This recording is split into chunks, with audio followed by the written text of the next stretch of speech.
Për shembull, në rrumë po shihet që këtu ka pasur një zgjedhje të një objekti, a mundi më na vao më shumë informacion se çka ka ndodhur? Po sigurisht ne ju dhom informacione që neve na takojnë si pjesë operative e vendit ngjarjes.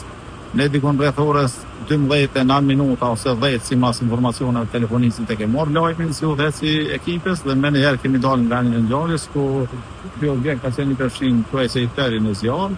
Mirë po është fati mirë për shkak se për një periudhë shkurtër kohore ne kemi dalë në vendin e ngjarjes dhe nuk e kemi mundsuar zjarrin me përhap në objektet të rreth që kanë qenë gjithë me objektin gjithë ka qenë përfshin në zjarr. A mundi më na tregu se çka ka pas domethënë dëm me materiale ose dëm në njerëz, a ka pas dëm në njerëz? Nuk ka dëm në njerëz, nuk ka të lënduar as nga ana shtetarëve as nga ana zjarrtësve, dëm me materiale sigurisht se ka, sepse ku prej zjarrit sigurisht ai edhe shkakton dëm, mirë po në fund të vlerësojmë nivelin e dëmeve që janë këtu brenda objektit.